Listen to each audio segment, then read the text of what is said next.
محترمانه او درنښت درنو لیدونکو ستړي مه شئ خدای دې وکړي چې جوړ روغ وئ. لکه څنګه چې تاسو په تصویر کې ګورئ موږ راغلي د مزار نوي ښارګوټي یا شهر نوي مزار ته. د موږ سره اوسیږئ تر څو موږ تاسو ته د مزار نوي ښارګوټي بېلابېل تصویرونه وړاندې کړو.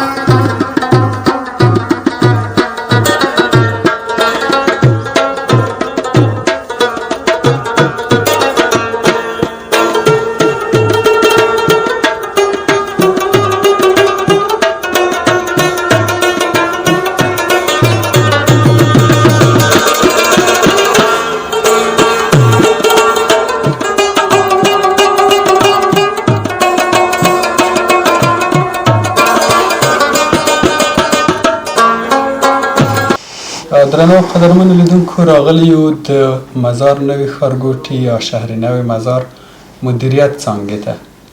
انجینر صاحب د دغه پروژې مسؤل مو ترڅنګ ناست دی. له ده به وپوښتو چې د دې ښارګوټي کارونه څومره مخته تللي دي او دې ته ورته نورې پوښتنې. السلام علیکم انجینر صاحب، په برنامه ما خوش آمدید. بخیر باشین، سلامت باشین. انجینر صاحب، گرچه ما و شما همدیگر را میشناسیم، گر یک بار همه بیننده ها از خودتان بشنوه و معرفتان.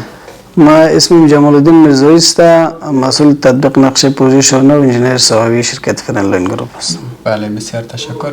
انجینر صاحب، اگر در عموم در رابطه با شهر نو مزار شریف برای ما بگوین که چقدر کارشان پیشرفت کرده و از کجا شروع کردین و کجا رساندین؟ شهر نو مزار شریف که است در حدود 2 سال قبل شروع شده که کار بعد از این که در حدود 2722 جریب زمین که عملا ریاست های محترم محکمه و ریاست های ضبط تسلیم مردم قریه قزل‌آباد نمود.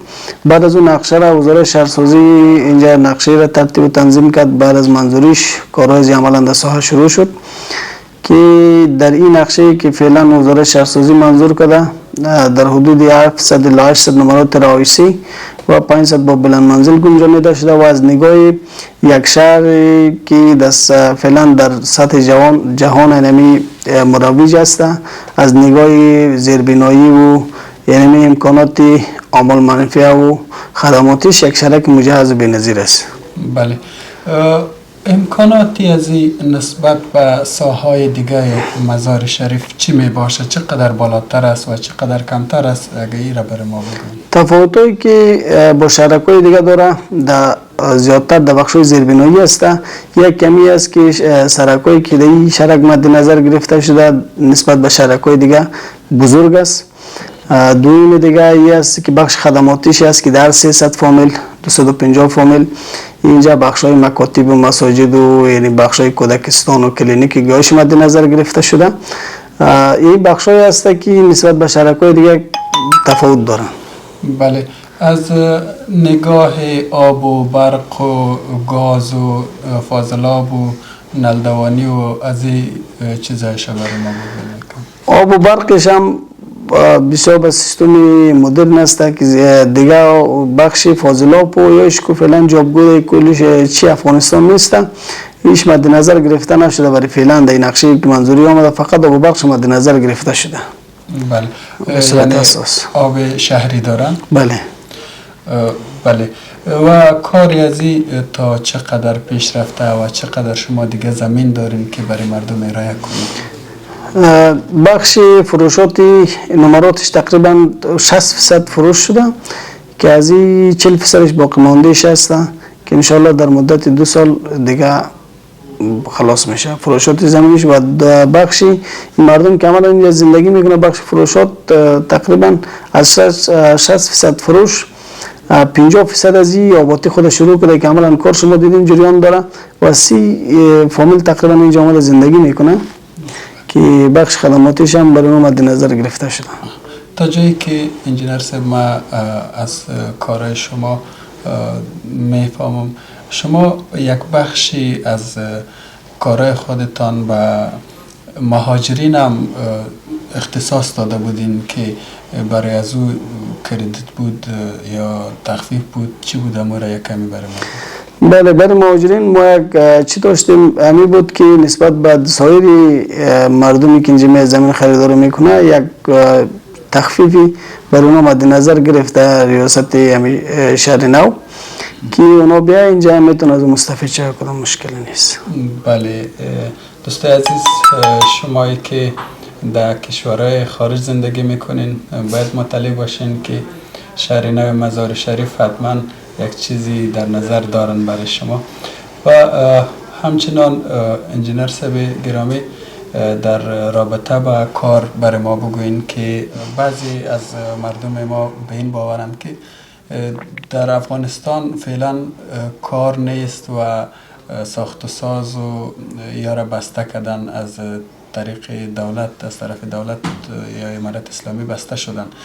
چطور شما کار میکنین؟ آیا راست است صحبت ها یا یکی تبلیغات دشمن است؟ چرا نه، هیچ کار در این شرک از طرف امارت اسلامی محدود یا بند نشده. این به دلیل از است که در زمانهای سابق که بود، مثال بعض زمینای مردم است که غصب شده، زمینای اماراتی است که غصب شده، بنابر تفکیک این کمیسیون غصب تشکیل است که در این رابطه کار کرده است. شرک ما که است مجوز داره، قانونی است، هیچ کدام مشکل نیست. فقط شرکایی که بند است، در شرکا مثال زمین اماراتی وجود داره یا یکی از مالکینش دیگه کس از سابق آمده غاصبین غصب کرده، به همین دلیل است. دیگه از ما کدام مشکل نداره، عملاً کار جریان داره. یعنی او زمینای استثنایی هستند که بله مشکل دارد، بله یا غصب شده. بله. در کل انجینر صاحب، ما دیدم شهرکی بیخی بزرگی است. چقدر کارگرای جا مصروف کار می باشد؟ چقدر شما اطمینان امی بیننده های ما اطمینان حاصل کنه که واقعا در افغانستان کارم وجود داره و فی الحال مردم مشغول کار هستند؟ چقدر حدوداً حدوداً خودی شرکت پرسنل شرکت کار میکنه، عملاً در تقریبا 1.5-200 نفر است که کار میکنه و این که عموما در کل شهر نو مد نظر بگیریم شاید در حدود 1500 نفر مشغول کار باشه اینجا. بله، کارهای شهرک هم تا یک حدی را شرکت پیش میبره. بله. بعضی از بیشتری از کارها زمینای شخصی مردم است، خودشان کار میکنن. امیر رقم است. بله بله، این را کارایش که است، کارای زیربناییش شرکت بنابر تفاهمی که با ریاست شهروالی مزار داره و مردمی مالکین زمین، بعضی کارهای زیربناییش سرک و برق آبش پیش میبره، دیگه کسایی که زمین خریداری میکنه خودش کار خود انجام میده. بله انجینر صاحب، اگر پیام خاصی دارین کامرای ما در خدمت شما هستن. سلامت باشین، بخیر باشین. پیام ما به کل مردم همی است که بیایم ما و شما دست به دست هم بدیم وطن جور کنیم. بله. اگر ما و شما از خود شروع نکنیم نمیشه.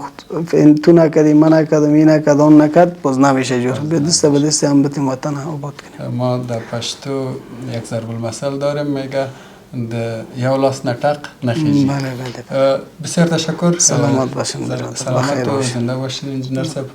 درنو لیدونکو دا د منګه نننۍ خپرونه چې د مزار نوې ښارګوټي اړوند وه، نو انجینر صاحب خبرې تاسو واورېدلې. د نورو ورته خپرونو لپاره د موږ سره اوسیږي. د خدای په امان.